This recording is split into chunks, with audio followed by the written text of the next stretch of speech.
Bertahun-tahun saya pergi jalan-jalan sama Prudential, sampai suatu hari ada satu KPM owner, dia perempuan, kemudian dia nanti Indonesia, tolong bicara sama suami saya supaya suami saya mau join di Prudential.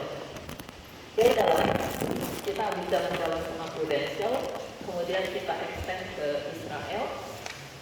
Udah gitu, udah sampai sana udah jam 6 sore. Akhirnya saya nggak balik ke kamar, saya ngobrol sama suaminya di lobby hotel. Nah, si suaminya ini ternyata adalah tangan kanan bos. Gajinya 20 juta sebulan. Kalau nggak salah kejadian itu tahun 2000 berapa lah. Yang pasti belum 2008 ya. Sore-sore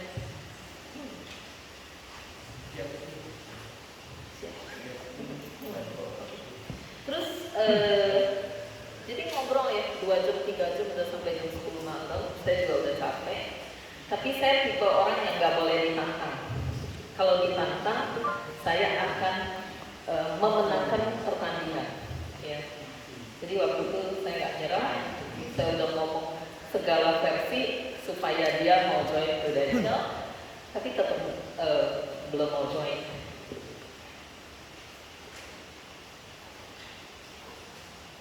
Terus akhirnya saya ngomong ini, terus dia mau join di Prudential. Jadi waktu saya tanya, kenapa nggak mau join di Prudential? Dia bilang di Prudential uangnya kecil. Terus saya bilang, kenapa uangnya kecil? Dia bilang gajinya lebih besar daripada komisi dia di Prudential. Jadi teman-teman akhirnya saya bilang sama dia gini, oke, income Koko 20 juta per bulan, benar? Ya, ini hasil dari dia kerja selama sebulan, benar? Nah, kira-kira sebulan dia kerja berapa lama? Yang pasti 40 jam kali 4 minggu, benar? Jadi 20 juta gaji dia per bulan dibagi 160 jam ya. Aduh sorry ya, tulisan saya jelek nih. Soalnya saya kalau lihat deket nggak pakai kacamata, lihat jauh mesti kacamata. Oke. Terus saya akhirnya menyimpulkan bahwa kesimpulannya 1 jam dia dibayar 125.000. Betul kan? Ya. Terus saya bilang gini, bagaimana Koko bisa bilang Koko dibayar oleh Prudential murah? Ya. Jadi saya bilang, Koko udah closing berapa case? Dia bilang dia closing 5 case. Oke? API-nya berapa? API-nya 40 juta. Nah, teman-teman tahu ya, komisi agent kan 100,5%. Ya. Jadi kira-kira komisi dia 1 juta sebulan. Kok jajan 1 juta sebulan? Ini notes ya, ini kayak rumus fisika. Setiap API 40 juta, komisi kalian 1 juta. Itu kalau produknya PGT, unit link. Ya. Saya sampai hari ini selalu melatih agent saya untuk jual produk unit link. Kecuali nasabah nggak mau unit link karena kemahalan lah, investasi nggak pasti lah, baru saya jual produk tradisional. Ya, paham ya? Jadi saya bilang, ketika Koko closing 5 case, kira-kira Koko menghabiskan waktu berapa jam? Terus dia kayak bingung ya, apa sih gitu. Saya bilang oke lah, anggap aja 1 case menghabiskan waktu 8 jam. Boleh? Ya, padahal kan kita presentasi kunjungan pertama paling cuma 30 menit. Ya, terus kita datang lagi, kunjungan kedua juga jelasinnya cuma 30 menit. Ya, paling cepat kita habisin waktu di kunjungan pertama setengah jam, di kunjungan kedua 1 jam, itu paling cepat. Jadi 1,5 jam. Oke, tapi saya bilang udahlah, dihitung sama kegagalan segala macam 8 jam. Boleh? Ya. So 40 juta Kan ini 1 juta per bulan, terus belum lagi plus komisi bonus, itu equal dengan 100,5% komisi dan bonus kita. Berarti dia akan terima 40 juta juga, benar nggak? Income dari 5 case, ya, income dari 5 case. Nah, jadi saya bilang sama dia, ya, 40 juta yang dia hasilkan itu karena dia menghabiskan waktu 8 jam. So, 40 juta dibagi 8 jam, 1 jam dia dibayar berapa? 5 juta. 5 juta. Saya bilang, Koko bisa bilang income di Prudential kecil karena kita spend waktu untuk bisnis kita di Prudential lebih dikit. Ya, Koko lebih banyak habisin waktu untuk kerja sama orang 160 jam. Gara-gara saya ngomong ini, akhirnya malam itu saya bilang, jelas nggak Koko? Iya jelas Cien, gila ya Cien, income agent asuransi gede ya. Sebab ini baru income agent asuransi loh. Kita belum bicara income leader. Ya, besok kita akan bicara income leader. Hari ini temanya adalah selling terus. Ya, jadi kalau kalian berasa hari ini ngomongin selling terus gitu, kapan nih ngomongin bisnisnya? Besok. Ya, so besok pastikan kalian lebih semangat, pastikan vitaminnya cukup, ya semuanya cukup. Gara-gara ini, akhirnya dia join Prudential, akhir bulan dia resign dari perusahaannya dan dia join full time. Ya. So hari ini kita kumpul di sini, kita perlu belajar cara berpikir. Ya. Sometimes banyak orang berpikir hanya apa yang dia lihat, sebatas apa yang dia pikirkan. Tapi kita kadang-kadang mesti sharing, ya kita mesti mendengarkan. Jadi kita bisa berpikir one step ahead, ya lebih jauh lagi. So tepuk tangan buat kalian yang kumpul hari ini di sini. Oke, hari ini saya akan membawakan topik history Prudential. Ya, so kalian boleh masuk ke makalah.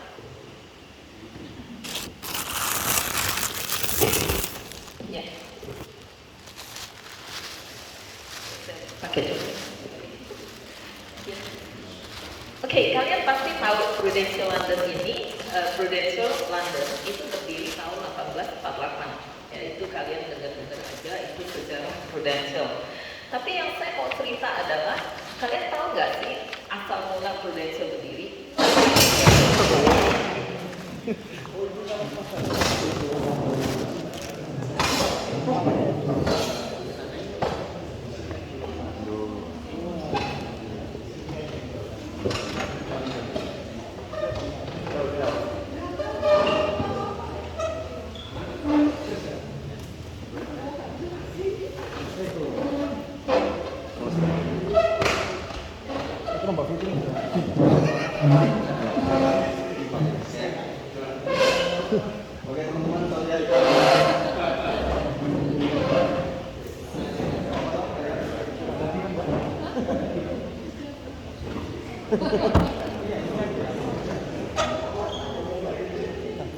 Oh iya, water.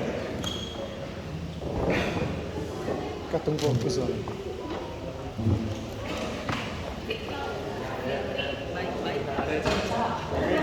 Oh ya, ini Terlalu berat. Ya, kita lanjut ya.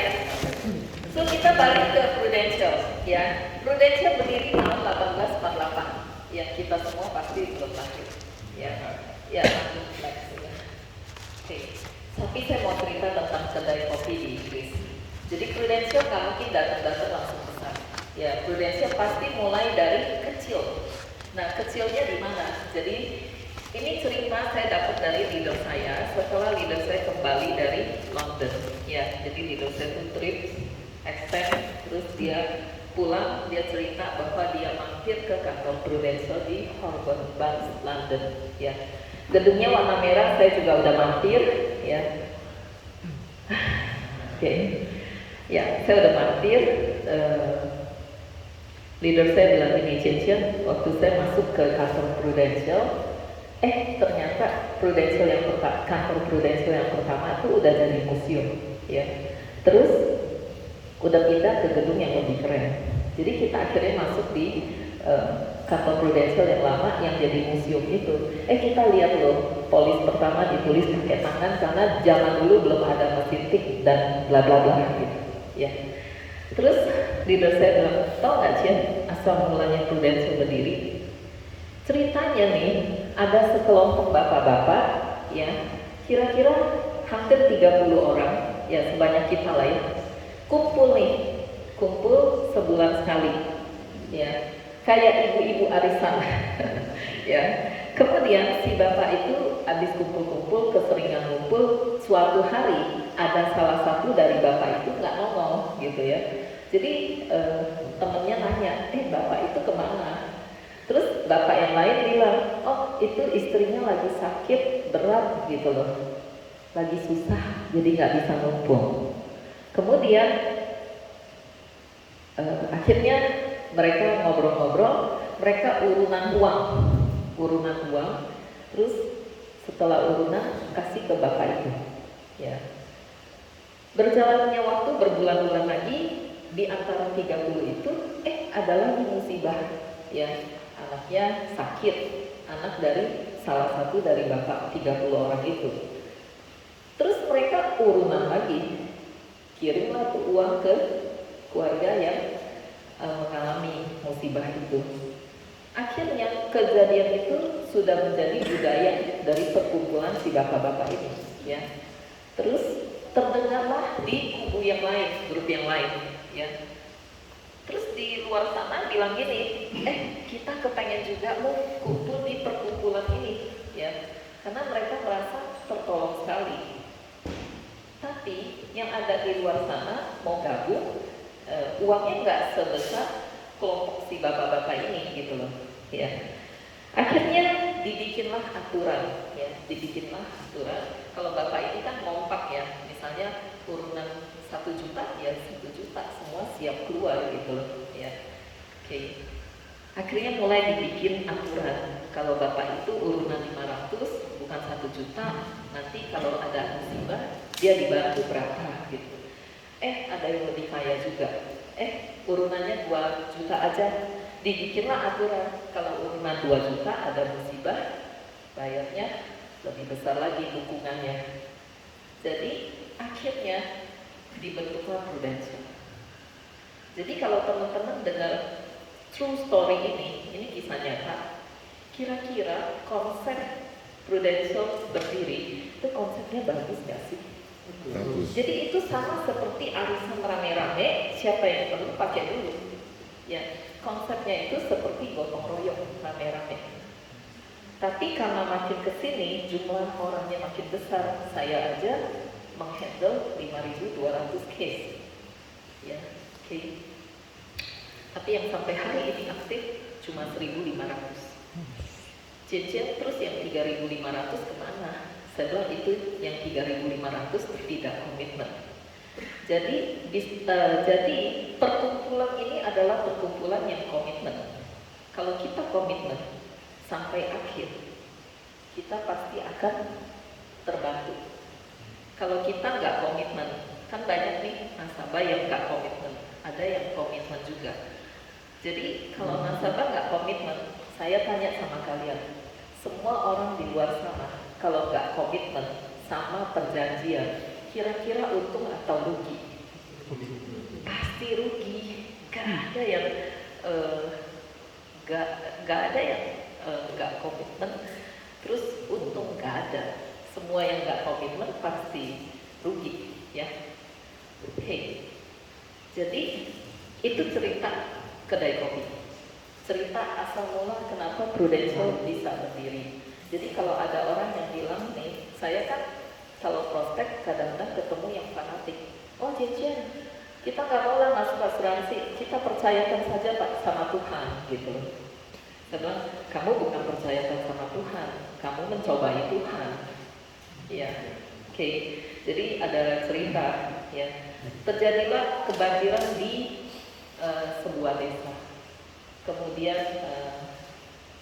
Kemudian kapal laut yang tongkang kecil gitu ya, lewat. Yuk Pak, sini Pak, kita bantuin, kata bapaknya. Gak usah, nanti Tuhan saya akan bantu saya. Kapal laut lewat. Kemudian datanglah helikopter, mau nolong bapak ini yang udah di atas genteng ya. Bapak itu bilang, gak usah, nanti Tuhan saya akan tolong saya. Sampai akhirnya banjirnya itu menutupi rumah itu. Akhirnya bapaknya meninggal kebanjiran. Terus sampai di penghakiman, si bapak bilang ini, Tuhan, kok saya gak ditolong gitu ya. Terus malaikat bilang ini, sebenarnya kita sudah kasih kamu pertolongan, tapi kamu selalu menolaknya dan kamu selalu mengimani bahwa Tuhan akan nolong gitu. Jadi hari ini saya datang ke Bapak. Sebenarnya saya ini salah satu cara Tuhan menolong kita gitu. Ya. Itu kalau saya ketemu nasabah yang terlalu fanatik, ya. So sampai ada nasabah yang akhirnya closing, ada juga yang enggak. Ya saya nggak bisa salahin. Sampai istrinya marah-marah, iya cincin saya maunya bapak masuk, tapi si bapak nggak mau dan istrinya kecewa. Jadi asuransi, ya polis adalah bukti kasih sayang kita kepada keluarga kita. Ya, oke. Saya akan beralih ke next. Ya, di Asia, Prudential mula-mula berdiri di Malaysia tahun 1928. Kalian tahu nggak kenapa Prudential Inggris berdiri di Malaysia tahun 1928, jauh sebelum Indonesia merdeka?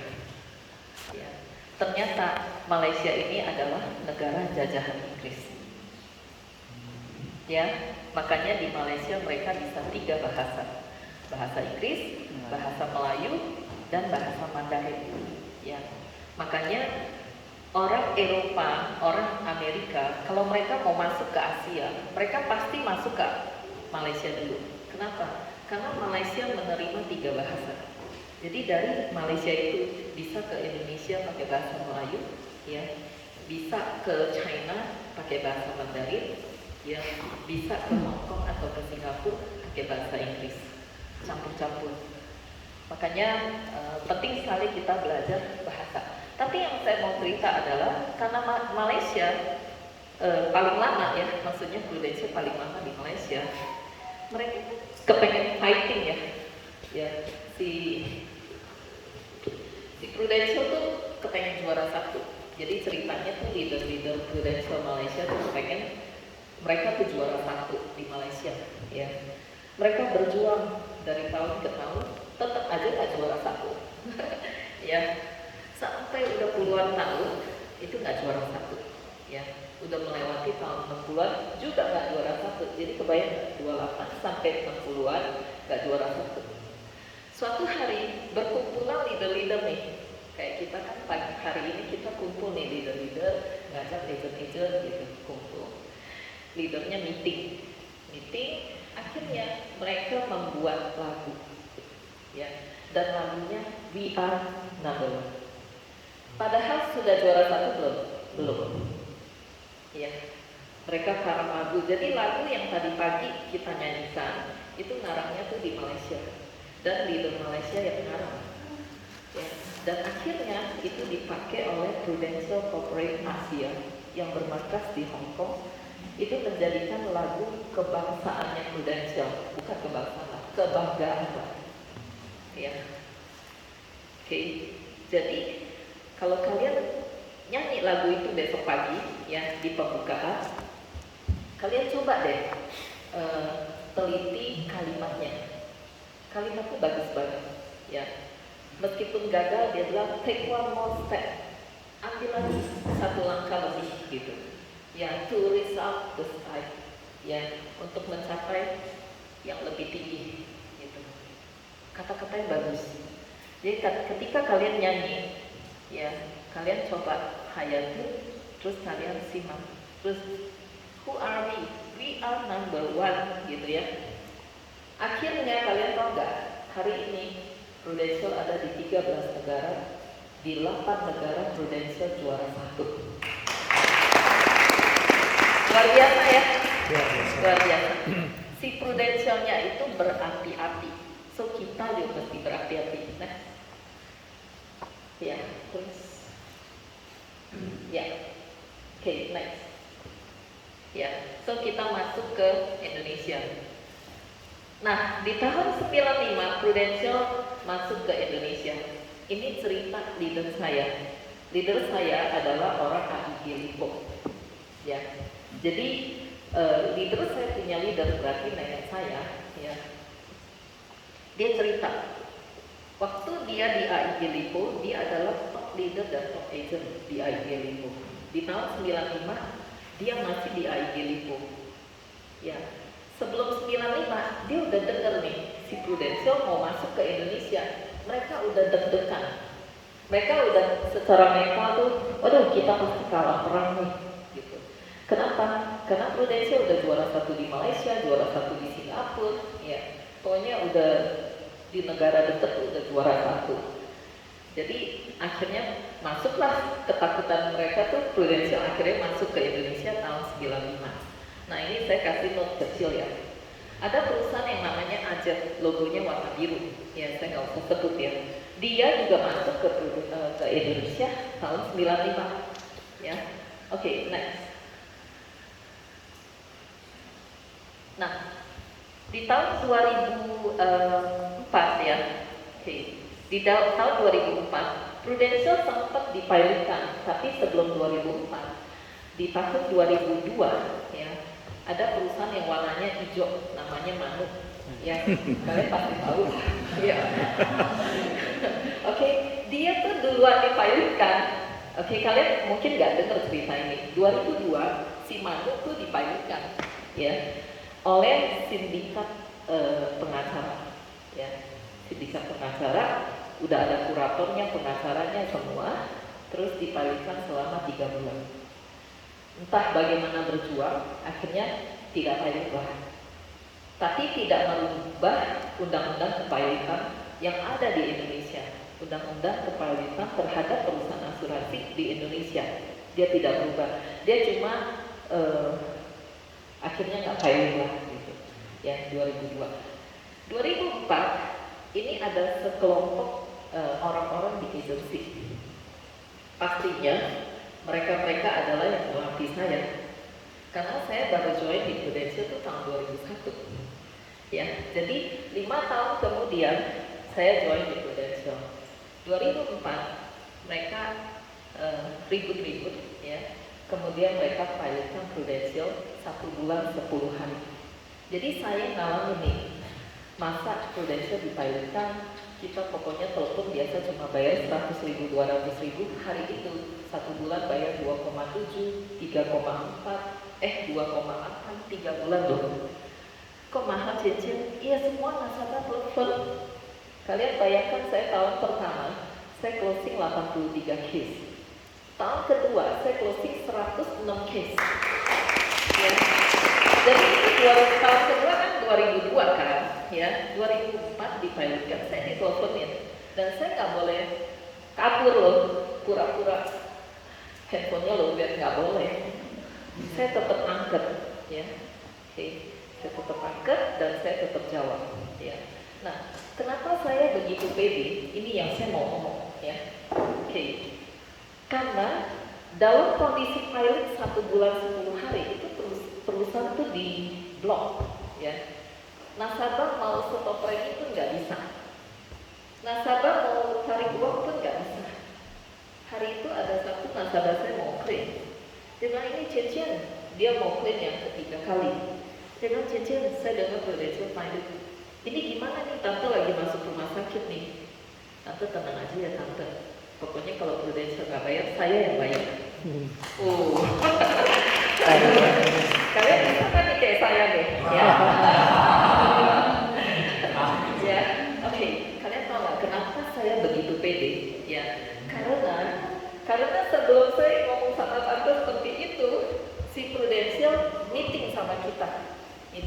secara diam-diam lah ya. Direktur marketing kita waktu itu Pak Chu ya, orang Malaysia, dia kumpulin kita leader-leader ya, karena waktu itu saya posisinya sudah SUM, Senior Unit Manager, belum Agency Manager. Jadi satu level baru Agency Manager. Dia kumpulin kita dan dia bilang, kita sedang mengusahakan agent tetap dapat komisi meskipun nasabah nggak bisa bayar premi. Dia ngomong gitu loh. Kita sedang kirim uang ya dari Inggris masuk ke Hong Kong dan lagi diatur masuk ke Indonesia. Teman-teman tahu nggak? Waktu itu bulan April tahun 2004, komisi saya tuh 60 juta sebulan. Total beneran tuh dapat 60 juta. Cuma tanda tangan satu lembar HVS menyatakan bahwa akan menerima uang segini dan akan dipotong ketika nasabah bayar premi. Udah tanda tangan doang, selembar kertas, nggak ada meterai, nggak ada kop surat Prudential, nggak ada. Berdasarkan itu Prudential kasih kita duit, ya. Oke. So luar biasa nggak? Luar biasa. Ketika itu saya mikir ini, gila ya Prudential luar biasa ya. Dia masih mikirin marketingnya loh, yang ibarat bukan karyawan tetapnya loh. Makanya saya begitu cinta sama Prudential. Ya, orang mau bajak-bajak saya, mau bilang, Cincin, gua bayarin 2M ya, pindah kayak pemain sepak bola. Saya bilang, enggak deh, lu juara satu aja belum? Ya, oke, saya nggak bakal pindah. Ya. Terus, nggak cuma itu. Di tahun 2004 akhirnya Pak Yusril Mahendra ya, dan Ibu Presiden kita Ibu Megawati akhirnya menandatangani undang-undang kepailitan terhadap perusahaan asuransi itu tidak bisa diputuskan oleh pengadilan saja. Harus ada persetujuan Menteri Keuangan. Karena waktu itu keuangannya Prudential sangat sehat.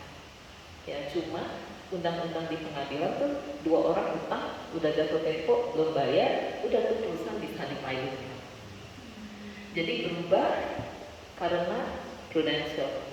So hari ini nggak ada lagi cerita perusahaan asuransi dipilotkan karena perusahaan itu kuat dan cuma hal yang sepele itu. Kan utang kan bisa, utang beli kertas belum bayar, udah jatuh tempo, itu bisa dipilotkan, tapi sekarang udah nggak bisa, ya nggak sesimpel itu. So luar biasa. Saya kelongkap ya. Waktu kita balik ke London 1848, ya, saya kurang satu nih. Kalian pasti ikut company profile, kalian pasti ikut Prudential membayar klaim kapal Titanic tenggelam. Ya itu aja udah luar biasa. Terus ikut lagi satu lagi. Prudential melewati Perang Dunia Pertama. Kalian kebayang nggak sih? Ya, ini situasi lagi Perang Dunia Pertama. Terus ini perusahaan tetap berdiri. Jangan dikencengin dong, saya stres hair. Oh, nggak dikencengin ya? Hah? Oh, mati satu. Tapi kedengeran kan suara saya? Iya, kecilin lagi. Iya. Iya. Oke. Jadi gede dikit hair. Ya, thank you. Ya. Jadi kebayang nggak sih ya si Prudential Inggris ini dia melewati Perang Dunia Pertama dan Perang Dunia Kedua. Saya mau tanya sama kalian, nggak usah Perang Dunia Pertama sama Kedua, COVID aja banyak nggak perusahaan yang bangkrut? Banyak. Tapi kalian bayangin Prudential melewati Perang Dunia Pertama dan Kedua tidak bangkrut. Jadi kalian bisa bayangkan kekuatan keuangannya luar biasa. So kita ada di perusahaan yang bagus, ya. Ya, yuk next. Nah, di 25 Januari 2005, Cian kok inget banget sih ya tanggalnya. Agent saya suka nanya nih kalau saya pas lagi ngomong history Prudential, ngajarin agent saya, mereka bilang gini, kok inget banget? Saya bilang iya, karena momen itu saya ditinggal sama leader saya, ditinggalin, dan saya baru naik ke agency manager. Ibaratnya saya baru naik jadi agency director, saya ditinggal.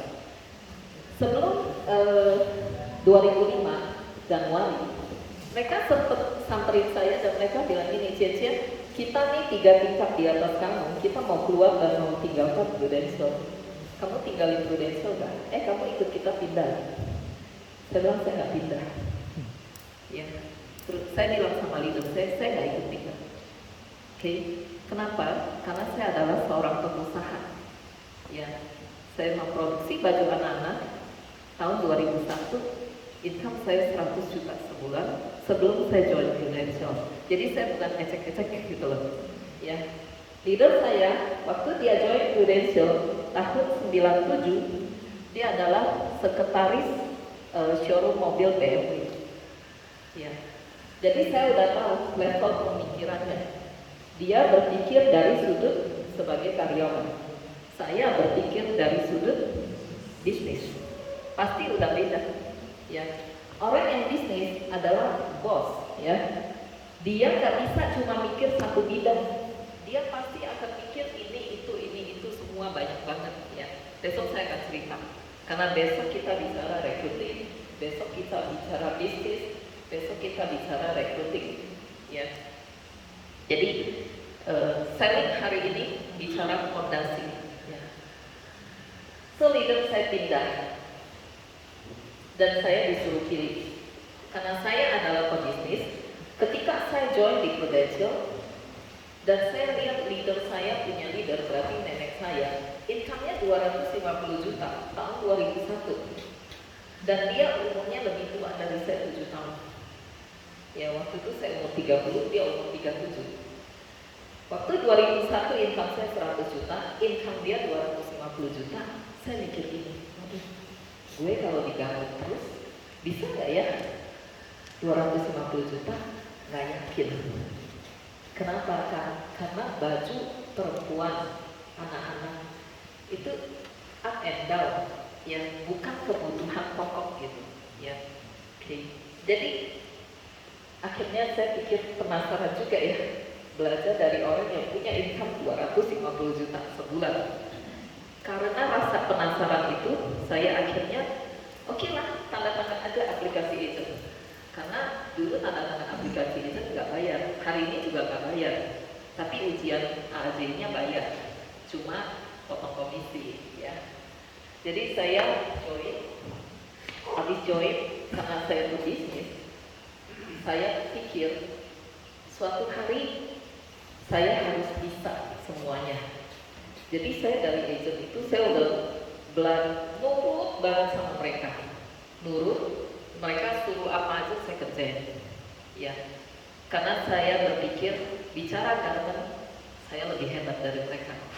Tapi bicara asuransi mereka lebih hebat dari saya. So teman-teman, kalau kalian hari ini mau bisnis asuransi, saya mau tanya, siapa lebih hebat, leader kalian atau kalian?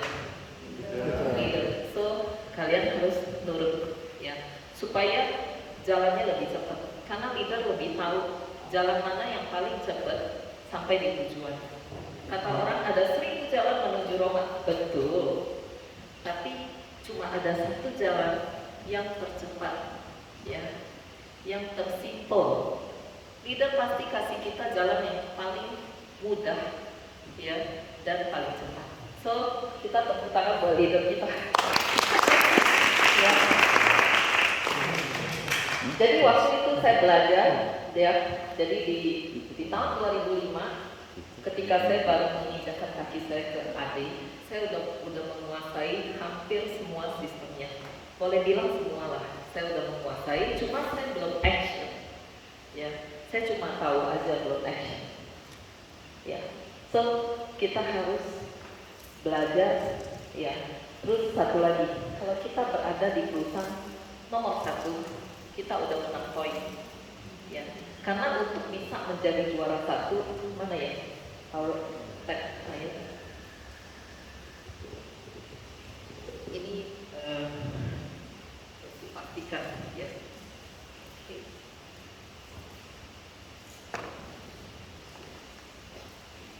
Ya, untuk bisa menjadi juara 1,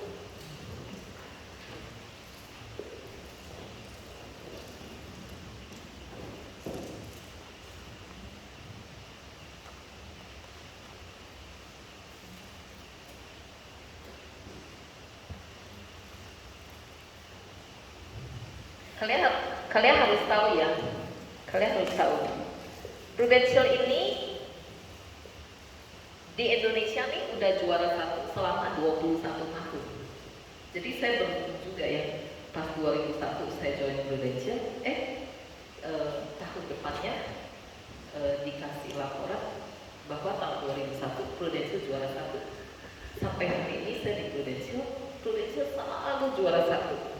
Jadi saya kalau berdoa saya bilang ini, aduh Tuhan terima kasih ya, Tuhan menempatkan saya di perusahaan yang juara satu. Minimal sistemnya udah nggak coba-coba, ya. Kalau sistem masih coba-coba itu lama banget, ya. Kalian ngerti nggak sih sistem itu apa sih? Nah ini saya sering baca buku ya. Saya baca buku John C. Maxwell. Dia menceritakan bagaimana Dick and Maurice menjual McDonald di kotanya dia. Saya lupa lah kotanya apa, yang pasti di Amerika. Terus Dick and Maurice nih, kakak beradik ini jual McDonald, rame banget sampai ngantri. Terus datanglah si Ray Kroc ini yang supply mesin bikin es krim gitu. Si Ray Kroc gregetan ya, dia melihat orang tuh belanja ngantri. Terus si Ray Kroc bilang sama Dick and Maurice, udahlah lu bikin sistem aja, lu jangan kerja berdua aja gitu loh, lu bikin sistem gitu. Tapi si Dick and Maurice saking sibuknya, ya udahlah Ray Kroc, kita mana sempat, kita udah capek nih sampai malam gitu. Itu berjalan terus sampai suatu hari si Ray Kroc bilang gini, ya udah gua beli aja deh perusahaan lu mau jual berapa? Akhirnya si Dick and Maurice beneran jual ke Ray Kroc. Ya. Setelah Ray Kroc beli, si Ray Kroc ini udah waktu beli itu umurnya udah 50 lebih. Si Ray Kroc akhirnya membuang hobi dia. Ya, dia suka main golf, dia buang, dia nggak main golf. Ya. Kemudian dia tidak mengambil gaji dari perusahaan yang baru dia beli, si McDonald ini yang masih kecil. Ya. Dia nggak ambil gaji. Bahkan dia mengeluarkan tabungan dia, deposito dia untuk membangun sistem McDonald. Kalian tahu nggak? Dia bangun sistem, dia butuh 7 tahun lebih. 7 tahun lebih, hampir 8 tahun, akhirnya sistemnya terbentuk. Jadi sistemnya apa sih? Kata leader saya gini, si McDonald yang operation itu anak SMA. SMA aja bisa bisa melalui perusahaan dan menjadi besar karena ada sistem. Sistem itu contohnya apa? Contohnya goreng kentang nih, ya, kentang mentah dicemplung ke tempat penggorengan, digoreng lah ya 3 menit. Habis itu diangkat, dikeringin, terus dijual. Itu sistem. Ya, itu sistem. Si Ray Kroc membangun itu 7 tahun lebih, hampir 8 tahun. Mahal nggak harganya? Mahal.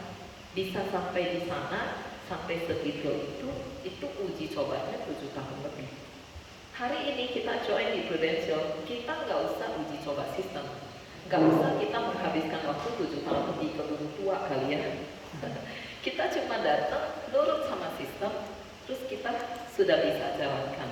Jadi kita harus belajar detail, ya. So, saya mau nulis apa ya? Ya. Lupa nih, dia contekan lagi.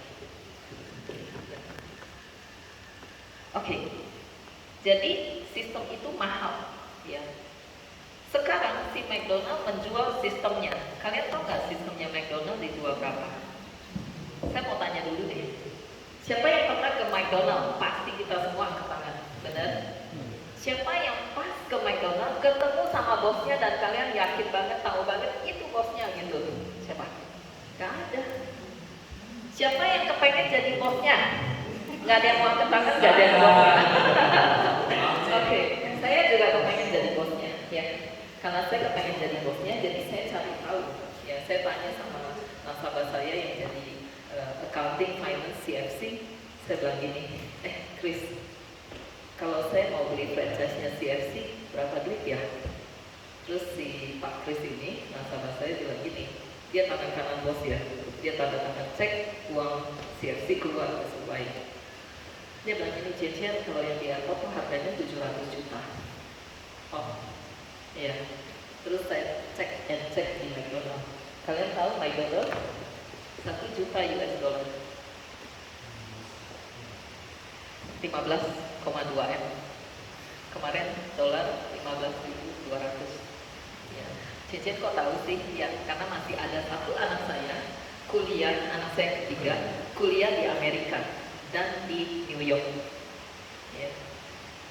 Oke, saya setiap bulan average rata-rata saya harus kirim uang ke dia 100 juta. Dan saya mau kasih tahu, uang itu adalah uang dari hasil saya di Prudential. So dia masih perlu waktu 1,5 tahun lagi dari hari ini baru lulus kuliah. Dia tinggal di kota besar dan itu nggak murah. Ya, dia kuliah fashion, tapi uang itu semua dari Prudential. So hari ini kita punya pilihan, ya. Kita mau beli sistemnya McDonald yang 15,2 M. Kemudian McDonald bilang 5 tahun uangnya BEP, tapi kenyataannya enggak. Kok bisa? Iya, karena nasabah saya yang bangun Sarina McDonald di Jakarta, kalian tahu ya, di Tamrin tuh ada Sarina, terus ada McDonald. Dulu ya, sekarang udah tutup. Ya, di sana si Pak Hidayat Karim ini bilang, Cincin yang bangun interiornya itu saya. Oh iya Pak, jadi saya kenal banget sama si pembeli franchise-nya ini.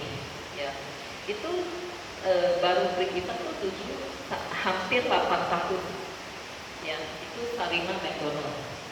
Dan saking mereka kepengen break evennya cepat, mereka akhirnya buka tokonya 24 jam. Ya, so hari ini kalau kalian lihat McDonald buka toko 24 jam, kalian sudah berpikir luar biasa hebat, itu kejar omset. Ya, oke. So hari ini kita ditawarin join Prudential. Kita nggak usah invest 15,2 miliar, nggak usah.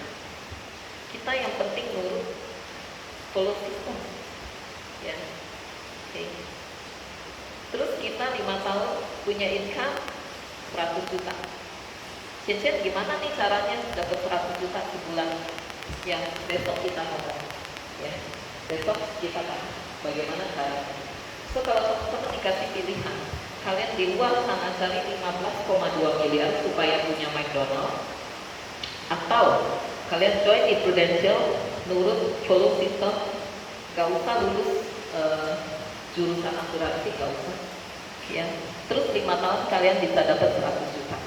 Kalian pilih yang mana? Prudential. Bener, itu Rossi. Yang lain? Prudential. Bener. Coba siapa yang pilih Prudential? Saya. Bener. Benar. Yakin? Yakin. Tepuk tangan buat kalian. Yakin ya? Lupa tuh saya suruh leadernya foto. Mau ulang kan Rossi? Iya. Mau ya? Mau. Ya, oke. Angkat tangan yang pilih Prudential. Rossi foto. Ya. Foto. Ya. Ini yang pilih, terus habis foto share ke grup kalian. Ini loh yang angkat tangan nih pilih Prudential gitu loh. Yang nggak pilih McDonald. Ya. Yang kita tanya dong. Iya dulu.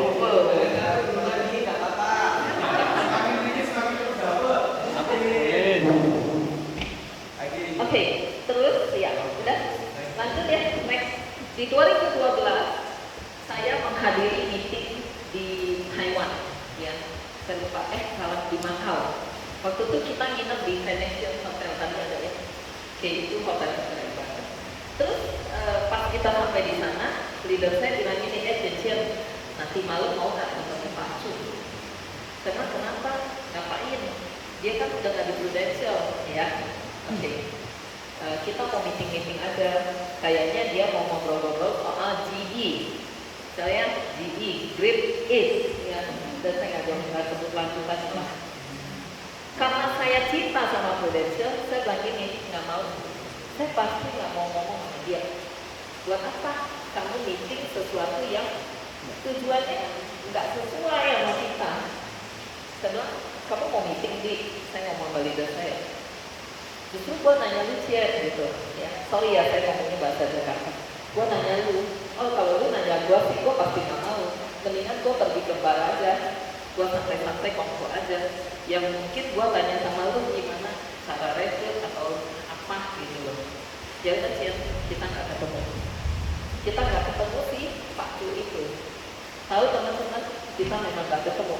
Tapi setelah itu, Pak Cu berhasil merekrut KPM owner di Medan. Kalau nggak salah buyoutnya di 10 miliar. Dan KPM owner di sana itu dia paling besar di Medan. Ya. Tapi setelahnya 2-3 tahun kemudian kita melihat itu seketika ya, ruko Prudential di Medan tuh tadinya Prudential langsung ganti GE. Ya heboh nggak tuh ya? Heboh. Tapi ketika si KPM owner ini pindah, itu kan buntut-buntutnya nggak semuanya pindah, sama kayak leader saya. Dia pindah, saya nggak ikut. Ya, oke. Tapi setelah beberapa tahun kemudian, kita mendengar bahwa dia nyesel. Udah gitu ada lagi KPM owner di, saya lupa, di Sulawesi, di Makassar, juga pindah. Oh, dengan bangganya, oke, pindah. Tapi luar biasa ya, Indonesia tetap juara satu. Terus kemarin ya, tahun lalu saya ketemu leader saya di sebuah restoran, ya. Terus leader saya kayak kaget gitu loh, setelah dari 2005 sampai kemarin 2022 nggak pernah ketemu leader saya lagi, ya. Setelah 2005 bye-bye, Januari 2022 ketemu. Oh ya gitu ya. Tapi jauh sebelum saya ketemu leader saya punya agent satu yang umurnya udah 50 lebih. Dia bilang ini, Cia, bisa kok ketemu kamu tahun 2009 atau 2008. Saya bilang iya, Iki datang aja. Ya. Dia datang, dia bilang ini, Cia, ini kantornya kamu sewa apa beli? Oh ini saya beli. Dan saya beli pakai duit Prudential. Ya. Terus, waduh, kamu sukses ya. Tidak seperti leader kamu itu, dia masih tinggal di apartemen itu. Jadi saya cuma mendengar sekilas, tapi menurut saya, kan tadi saya bilang nenek saya itu top agent dan top leader, ya. Jadi kita belajar satu hal, ya. Perusahaan boleh bagus, kita juga boleh bagus, ya. Indonesia bagus, dia juga bagus. Tapi begitu dia pindah ke yang biru, ya, dia bagus nggak? Dia bagus. Ya, perusahaannya bagus nggak? Nggak bagus. Kenapa? Karena waktu tahun 2003, 2004, ya, waktu lagi mereka gonjang-ganjing ribut sama Prudential, itu si biru itu sudah mau bye-bye dari Indonesia. Dan si biru itu minusnya udah 23 miliar atau berapa miliar lah, pokoknya minus lah. Prudential ranking 1, dianya ranking terakhir. Ya. Jadi gara-gara leader senior saya pindah, si biru nggak jadi pindah, nggak jadi keluar dari Indonesia. Nah ini historinya kalian harus tahu. Sampai hari ini si biru masih berusaha bajak orang Prudential. Ya. So orang Prudential itu orang yang berkualitas. Ya. 2015 kok si biru lagi? Ya. 2015 ada sebuah kejadian yang heboh dan ini menjadi peringatan buat kita. Ya, kita jangan pernah mengambil keputusan dalam kondisi emosi. Ya, jadi 2015 ada seorang leader, dia di kantor dia ada 400 leader, gede ya di Jakarta. Oke, di kantornya paling gede loh. Ternyata dari 400 leader ini, 200-nya ini terancam turun jabatan. Ya. Terus di bulan Agustus dia datang nih kucuk-kucuk ke Prudential Wisata dan dia bilang nih Pak Ken, nih si paketnya orang bule. Ya pokoknya di 2015 direktur marketing kita bule, cuma 2015. Ya, oke, dari 2003 sampai 2019 itu direktur marketing kita tuh si RM lah, saya tingkat RM, tapi nyempil nih di 2015 si Pak Ken nyempil si bule, sisanya orang Indonesia. dan orang yang sama satu orang. Paham ya? Nyempil. Saya nggak tahu kenapa si pasien itu nyempil di 2015. Entah mungkin si BCA Hong Kong kirim dia untuk audit. Ya, cek aja nih terjadi KKN nggak gitu. Ya. Oke, ketika 2015 si leader yang kantornya paling gede datang ke Prudential dan dia bilang ini paket saya udah data nih, separuh dari leader di kantor saya ini akan turun jabatan dan separuh dari leader saya ini udah ngancam. Ya, dan kalau kita sampai turun jabatan, kita akan hengkang dari Prudential. Jadi kalau boleh saya bilang ya, orang-orang yang belum berkualitas ini ngancem-ngancem ya di ownernya, KPM ownernya. Oke. Akhirnya si KPM owner ini juga panik ya, ketemu sama si bule. Nah, namanya orang bule bilang gini, gue juga karyawan, gue kalau mau ada peraturan, gue juga kena punishment. Kalau gue kena audit, gue kena, ya. Mereka nggak mau, si Pak Kem ini nggak mau. Pokoknya on system, on rule, ya. Akhirnya setelah pulang dari kantor pusat itu, dia langsung merubah presentasi bisnis yang hari Sabtu itu, yang kantornya Prudential, tapi presentasinya si biru aja. Sampai bulan November. Ini kisah nyata ya. Makanya saya bilang hari ini saya harus ngomong historinya Prudential supaya kalian tahu dan kalian jangan melakukan hal yang salah. Benar? Ya. Kan kalau orang tua selalu nasihatin kita, nak jangan ke sana, nak itu bahaya. Nah, ini juga leader kan kayak orang tua ya di pengalaman kita kayak anak gitu ya. Jadi akhirnya dari Agustus itu dia langsung rombak presentasi bisnisnya. Pasti kan terjadi dua kubu, benar kan? Ada yang setuju, ada yang nggak setuju. Yang nggak setuju dia presentasi biru, langsung foto-foto, kirimlah ke si Pak Ken ini, orang bule ini. Kirim si Pak Ken tampung PCA, petinggi PCA datang undang dia makan, mendekati dia. Tapi ternyata makin dideketin, makin sombong gitu loh. Sampai diundang makan di hotel bintang 5, kita diajar gitu ya. Dia berdasarkan ke dia tetap makin besar kepala. Wah, si Prudential sudah melakukan langkah-langkah yang baik gitu, tapi tidak direspon dengan baik. Akhirnya nggak banyak ngomong. 8 November 2015 dia langsung diterminate sama Prudential. Ya, waktu dia sebelum diterminate, dia udah soundingnya negatif semua. Dia bilang income dia sebulan tuh dulu 7M. Sampai kita agensi yang lain tuh gila ya, sebulan 7M kaya banget nih, bisa bantu gedung nih ya. Tapi waktu dia udah nggak cinta sama Prudential, dia bilang income-nya turun dari 2,2M menjadi 1,7M.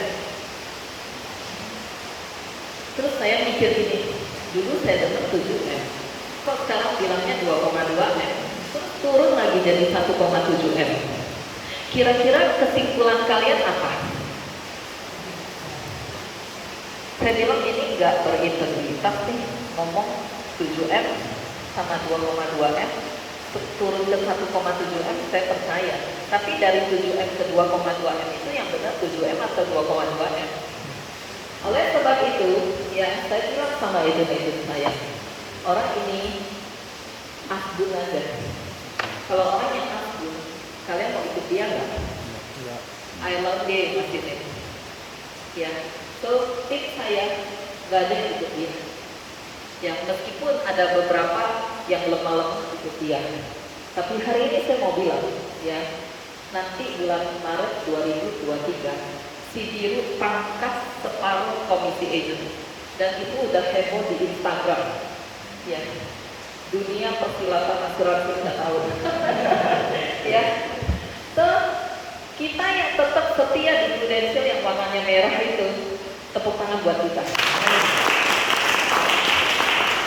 Terus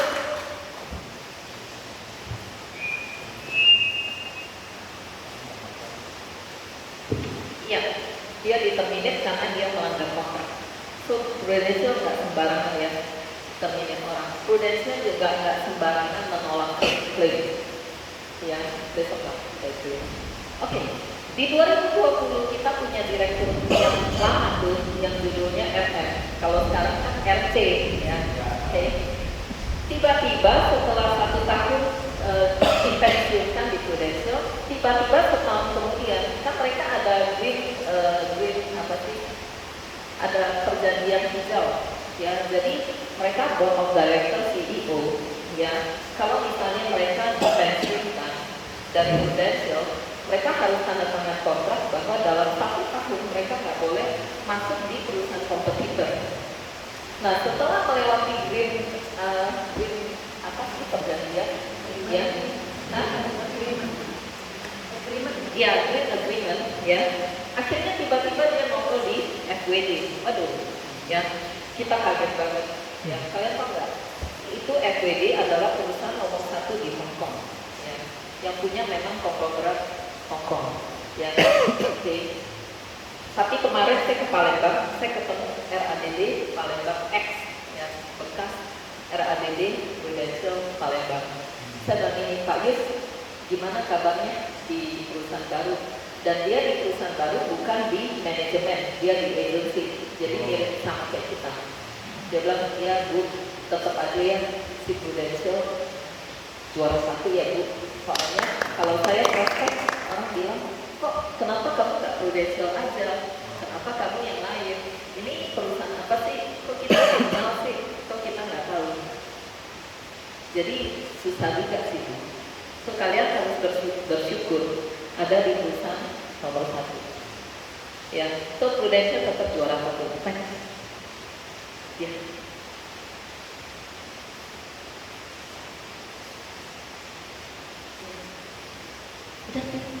Oh ya, di 2023 si Prudential kemarin meeting tuh sama kita new compensation yang hadir sih para adik, para agency director.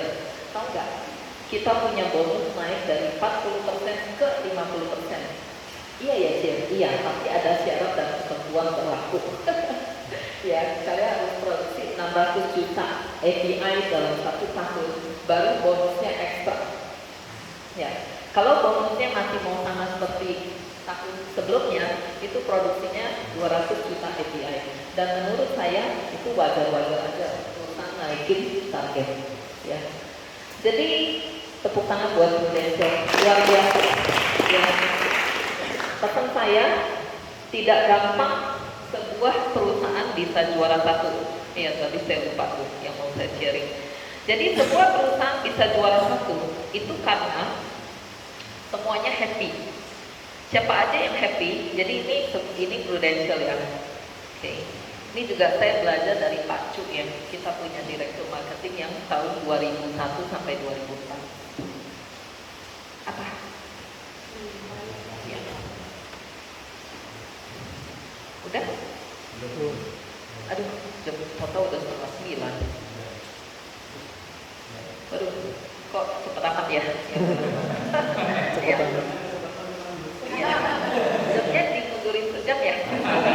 Oke, si Prudential ini bisa juara 1 karena stakeholder-nya happy. Ya, stakeholder happy. Siapa sih stakeholder? Ini penanam modal ya. Sayangnya saham Prudential tidak dijual di Indonesia. Kalau dijual nih kita udah siap-siap mau beli, ya nggak jual. Oke, terus agency happy, ya, nasabah happy, oke, supplier happy, ya, oke, manajemen happy. Manajemen tuh ya ini ya, manajemen kayak RC lah, di dalam ini ada RC. Terus ada yang lain-lain, termasuk ada RADD kita. Terus siapa lagi? Ya, fund manager happy. Jadi ada banyak lagi faktor-faktor lain ya. Ini outsource. Kalian tahu nggak? Polis kita aja itu yang kerjain perusahaan lain, perusahaan yang berdiri sendiri seperti kita. So kita boleh digambarkan seperti ini ya. Saya punya om. Di tahun 2006 dia telepon saya. Ya bulan Maret kalau nggak salah. Dia bilang ini Cien, mau nanya nih Cien, bener ya income kamu 100 juta? Saya bilang iya bener. Masa sih income kamu 100 juta? Saya bilang income saya 135 juta tahun 2006. Ya, masa ya? Dia kaget. Padahal om saya ini punya showroom mobil Honda. Ya, dia kerja di showroom mobil Honda dan dia punya saham di showroom mobil Honda mobil. Jadi kalau kalian jalan terus ketemu showroom mobil Honda, kira-kira gede nggak? Gede ya? Nah, dia di Palembang itu invest 60 miliar untuk bisa punya showroom mobil itu. Ya. Kemudian dia pemimpinnya dan dia bilang gini, kalau benar income kamu 135 juta sebulan, saya mau terbang ke Jakarta dan saya mau tanya sama kamu gimana caranya. Dan dia benar-benar terbang dan dia benar-benar ketemu saya dan dia di bulan Agustus confirm join di Prudential dan posisinya langsung unit manager. Kok bisa Cecil? Ya, kita bikin perjanjian sama Prudential. Dia langsung UM, tapi dia harus capai target di Desember 800 juta. Kalau dia capai tahun depan 2007 dia tetap UM, ya. Kalau dia nggak capai dia harus turun. Dan kita tanda tangan. Dan dia capai. Ya, saya bantuin dia sampai Desember lewat. Ya, dapat 800 juta lebih. Padahal joinnya Agustus. Ya. Oke, jadi kita kalau kita posisinya tinggi, ya, makanya kalian mesti cepet, ya, mesti cepet naik sehingga kalian di posisi yang tinggi pas join Prudential kalian boleh hitung, ya. Oke, ya, itu yang saya mau sampaikan. Semua happy baru bisa bikin perusahaan juara satu. Kalau satu nggak happy, ya, oke, misalnya supplier nggak happy, ribut-ribut terus kan pusing juga, ya. Oke, yuk, next.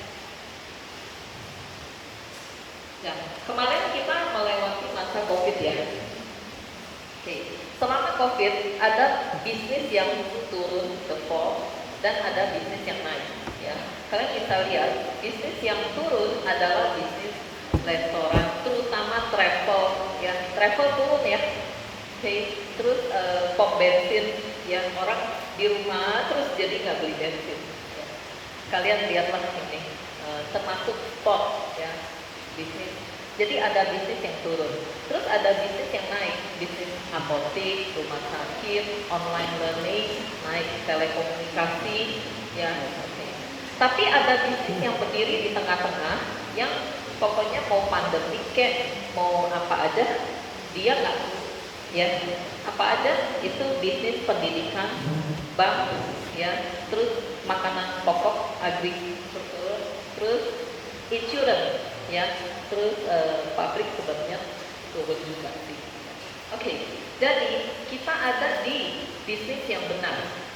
Kita berada di bisnis keuangan. Yang mau pandemi kek, mau COVID kek, bisnisnya nggak turun. Kok bisa Jen? Ketika COVID begitu banyak orang masuk rumah sakit dan mereka bayar sendiri, mereka baru berasa, oh, gua perlu asuransi. Ya. Paling berasa gini ya, kalau kalian mau ngetes rasanya jadi nasabah, saya suka bilang ini sama nasabah saya, Bu, Ibu pernah nggak sih ke rumah sakit? Kenapa Cian? Coba deh Ibu ke kasir.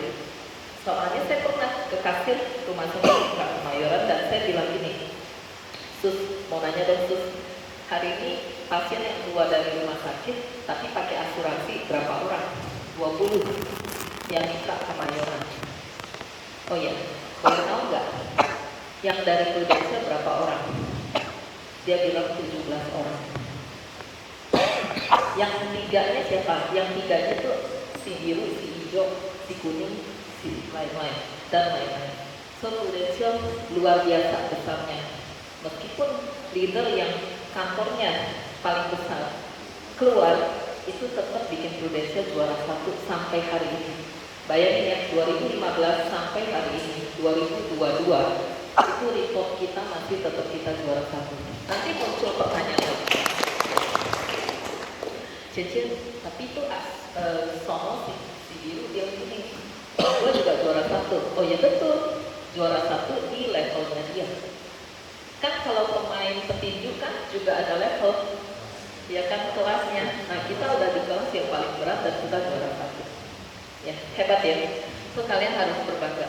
Nah karena selama pandemi ya bank tetap jalan, asuransi juga tetap jalan. Saya mau menjelaskan apa bedanya bank, perusahaan investasi sama asuransi. Ya, next. Kita umur 25 kita mulai kerja. Ya, kita nggak tahu umur sampai kapan, di usia 55 sampai 65 kita akan memutuskan untuk pensiun. Nah, teman-teman harus tahu ya, sebenarnya kita punya waktu untuk cari uang cuma 30 tahun. Ya. Kemudian selama kita cari uang di periode itu, ya, kita akan pakai untuk yang pertama biaya hidup dulu. Ya. Kalau kita umurnya sampai 85, kita harus tahu loh, kita cari uang 30 tahun, tapi kita buang uang 60 tahun. Kesimpulannya apa? Kesimpulannya uang yang kita cari hari ini separuhnya harus kita simpen.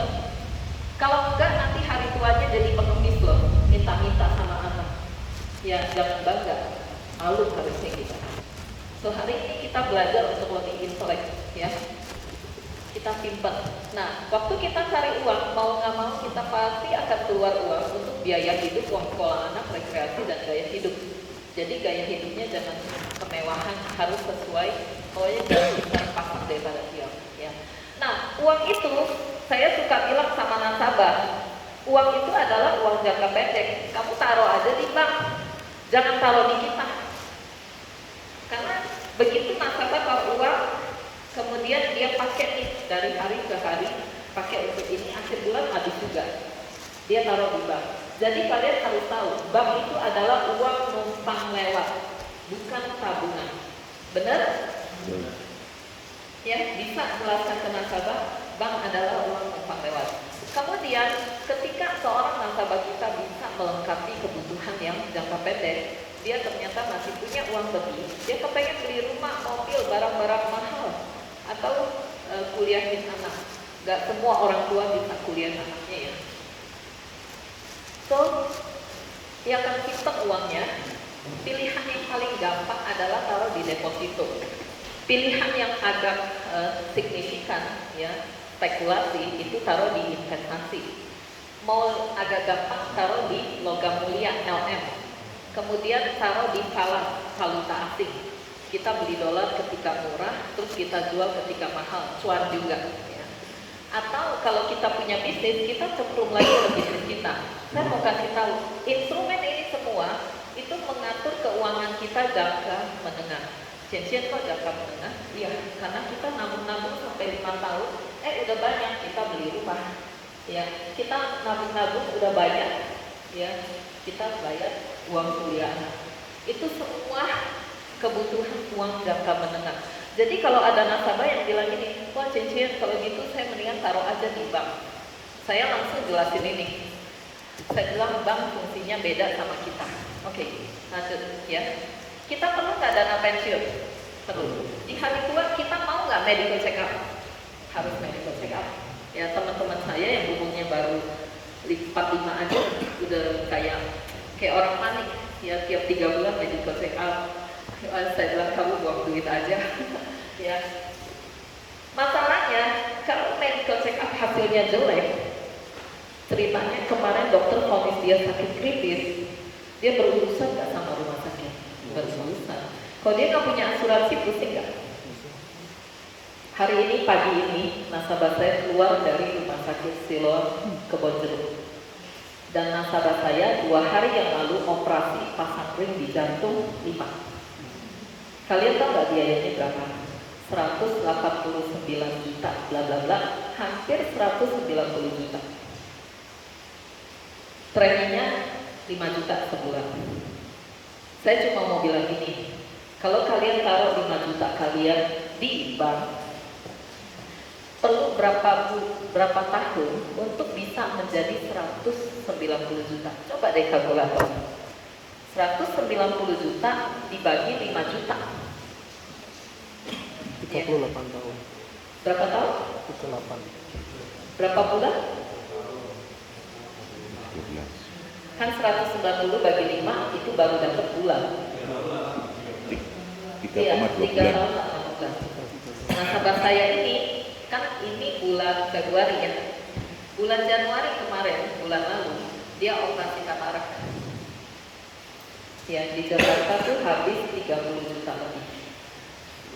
Itu kita nggak bisa beradu dengan biaya rumah sakit. Lebih baik masuk asuransi aja.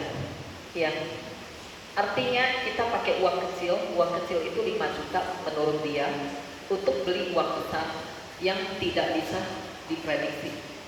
190 juta, 35 juta operasi katarak itu udah nggak bisa diprediksi. Ya. Jadi saya suka bilang beli asuransi kamu pakai uang kecil, beli uang besar. Kalian paham? Paham ya? So tugas kita adalah menolong mereka, menolong masyarakat supaya tidak jatuh miskin, benar? Ya. Jadi kita harus bangga, ya.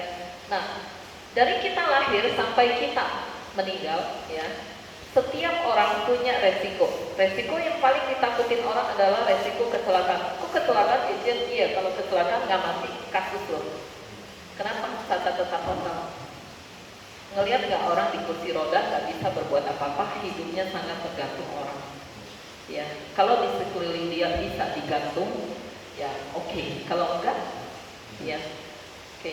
Terus resiko rumah sakit. Ya, kalau sakitnya enteng aja mahal. Ya, operasi katarak, habis operasi kan masih bisa kerja. Itu aja 35 juta. Mau bayar premi berapa lama gitu. Masalahnya kalau sakit kritis, apalagi penyakitnya yang berkesinambungan seperti kanker harus kemoterapia. Dan saya mau kasih tahu kalian, survei mengatakan 92% orang sebelum meninggal itu sakit kritis dulu.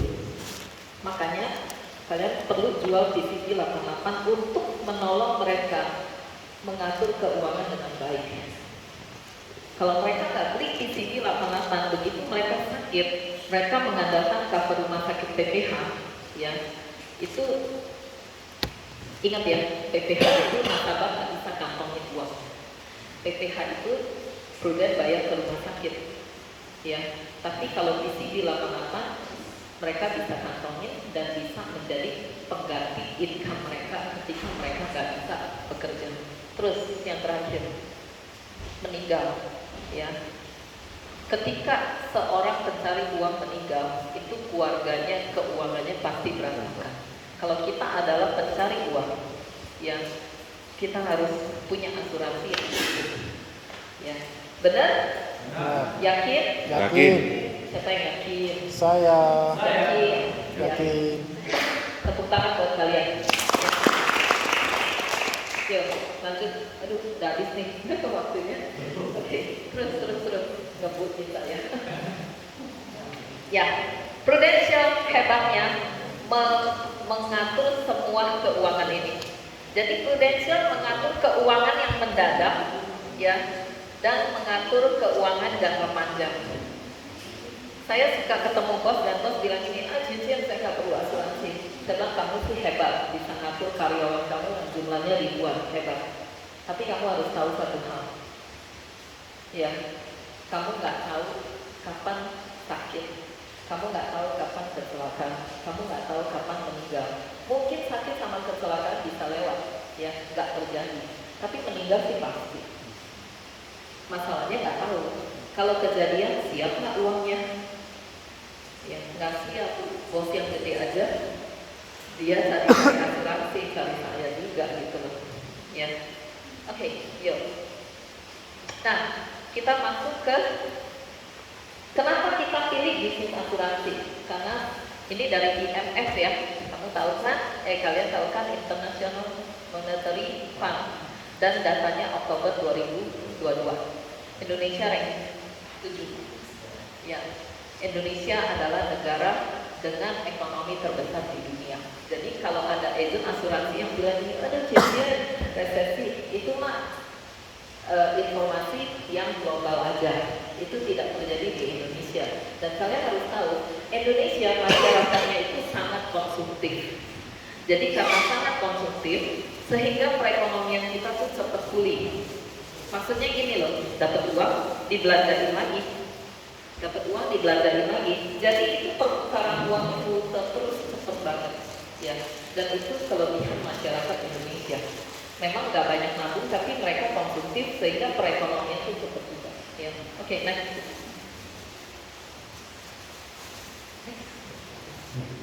Aduh, udah selesai. Ya, tutup aja. Ya. Ya, sebenarnya saya harus cerita story saya, oke. Tapi ini waktunya udah mepet ya. Nanti ada ya kalau ikut ya. Oke, kita lanjut. Kenapa kita pilih bisnis asuransi? Ya, ya masih cerita ya. Boleh nggak saya minta waktu? Boleh ya? Oke, ini close dulu aja. Oh gitu. Jamnya Hermanto. Oke, saya cerita ya. Saya cerita story saya. Ya, kalian pasti penasaran juga ya. Semoga penasaran. Kok seorang Cian-Cian nih yang cewek notabene, kok bisa sih kayak ambisi gitu ya. Jadi waktu saya SD kelas 3, ya, saya tinggal di rumah papa saya, dan rumah papa saya itu memang paling keren ya di Jalan Lause dekat belakang Pasar Baru, Jakarta. Waktu itu di Jakarta tahun 70, tunggu saya umurnya 6 tahun, berarti tahun 77. Itu Jalan Lause itu jalan yang paling keren karena satu daerah itu kiri kanan ruko semua ya, jadi terkenal rumahnya orang kaya. Tapi ternyata dan Pak Wanta ya ruko zaman dulu tahun 77 itu udah kaya gitu. Terus juga punya mobil, terus tapi kita satu rumah tuh 3 keluarga. Jadi papa saya punya anak 4, saya anak ketiga, terus kita tidur satu kamar, ya. Jadi kamarnya gede, terus ranjangnya banyak, ya. Terus om saya di lantai 3 gitu ya. Oke. Jadi satu rumah itu ada 13 anak dan terbagi 2 kubu, ya. Kubu anak gede sama kubu anak kecil. Nah, anak kecil ini saya. Ternyata di kubu anak kecil ceweknya cuma saya gitu loh. Sisanya cowok semua ya. Oke. Jadi saya waktu kecil tuh oke, saya 4 bersaudara, saya anak ketiga. Ini 3-3-nya nih saudara saya cowok semua gitu loh. Ya, jadi saya dibesarkan di lingkungan anak cowok gitu. Nah, terus tante saya nih, papa saya punya 10 saudara. Oke, dari 1 sampai 4 cowok, dari 5 sampai 10 cewek. So, tante saya nggak tahu yang urutan ke-7 apa ke-8, dia deket sama saya, dan dia dari saya SD kelas 3, dia suka bilang gini, anak perempuan, dia ngomong gitu. Kamu tahu nggak, karena kamu anak perempuan, kamu nggak bakal kebagian harta marga uang, gitu. Ya, papa saya keluarga marga uang, gitu. Jadi waktu dia ngomong itu, saya kayak, si tante lagi ngomongin apa sih? Tante ngomong berulang-ulang sampai saya SD kelas 5, sampai saya SMP kelas 2. Pas saya SMP kelas 2, saya mulai ngerti dia ngomong apa. Terus saya baru sadar, oh, anak cewek ini nggak bakal kebagian harta, ya. Terus mama saya kadang-kadang pergi ke tukang uangnya, ya, ahli nujum. Gitu. Si ahli nujum pas ngeliat saya, dia bilang gini, waduh, anakku yang ini nih, pasti nanti gede dia paling kaya. Sakti ya, iya. Terus udah gitu, dalam hati saya, wah thank you ya, itu berita bagus gitu. Saya simpen loh. Ya, kan kalau orang bilang, wah nanti dia gede, dia paling kaya, lo langsung saya simpen. Saya doktrin diri saya, gak apa-apa Cian, gak apa-apa, lu paling kaya nanti pas udah gede gitu. Ya, tapi kan belum kaya-kaya. Pas saya kuliah, saya naik bus vertikal. Memang agak diskriminasi sih. Anak cewek pokoknya mesti naik angkot. Anak cowok boleh bawa mobil. Ya, oke. Waktu saya naik bus, kalian bayangin saya kuliah 3 tahun. Saya naik bus gandeng, bus bertingkat, bus yang cuma 1 itu saya ngerasain. Terus saya pulang malam tahun baru tanggal 31, saya didorong kiri kanan naik bus, atau saya punya cat warna hilang, saya punya pen hilang gitu, saya ngerasain. Nah, waktu saya naik bus bertingkat, tiba-tiba ada mobil Mercy lewat, keren ya. ada supirnya, terus si bos duduk belakang sendirian, terus ada lampunya, lampu basah. Terus saya di bus bertingkat, saya masih mahasiswa, saya ngeliatin, kan itu dia iring-iringan sama bus saya ya. Saya dalam hati bilang, Tuhan, Tuhan, saya mohon suatu hari saya bisa seperti itu. Ya, saya terinspirasi. So saya nggak sirik ya. Jadi kalau kita melihat orang yang hidupnya lebih mewah, kita berdoa aja, Tuhan, saya minta suatu hari saya seperti itu dan itu terjadi. Ya, itu menginspirasi saya. Ya, oke. Akhirnya saya buru-buru cepet-cepet lulus kuliah. Dan waktu kuliah saya juga cepet-cepet mikir gimana cara cari uang. Saya ambil pincil warna lusinan, terus saya jual di kelas ke teman-teman saya eceran dan saya untung dari sana. Dan saya kalau dikasih uang jajan segini kurang pun saya diem aja. Itu kehidupan saya. Ya, keras nggak? Ya, keras. Dan kalian harus tahu, papa saya punya pabrik sepeda yang dia bangun dari saya SD kelas 1 sampai saya lulus kuliah. Mama saya memproduksi baju anak-anak perempuan dari saya SD kelas 5 sampai saya lulus kuliah. Makanya saya disuruh kuliah mode. Jadi sebaik keluarga saya ekonominya bagus. Tapi karena diskriminasi itulah ya. Ketika saya mulai besar, saya mulai mikir. Saya lihat pasangan-pasangan, saya bilang iya, kalau nikahnya sama cowok kaya. Kalau nikahnya sama cowok yang biasa-biasa aja gimana dong? Ya. Terus kalau saudara saya dapat harta, waduh saya bisa paling miskin nih. Ya, bisa di paling rendah karena nggak kebagian harta. Jadi saya akhirnya waktu kuliah saya udah mikir gini, gua harus cari duit paling cepet dan paling banyak.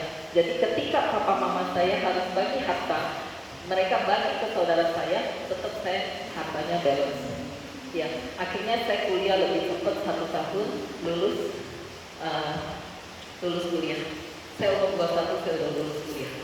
Ya, terus setelah saya lulus kuliah, saya kerja di Matahari. Saya naik angkot, naik mikrolet ke tempat kerja. Mikroletnya cuma Rp150, tapi saking iritnya, saya pulang jalan kaki. Ya deket sih, dari Pasar Baru ke Pecenongan deket. Saya saking pengen cepet kaya. So, saya cari duit terus, saya berpikir terus bagaimana. Jadi waktu saya masuk di Matahari, saya cuma bertahan 1 tahun 8 bulan. Karena buat saya, gila, ini nggak bikin gua kaya. Ya, saya orangnya sangat matematik. Ya, gaji saya cuma 800.000, kalau sekarang dihitung ya 8 juta, oke. Terus saya dapat bonus karena saya the best buyer dari 60 buyer di Matahari, ya.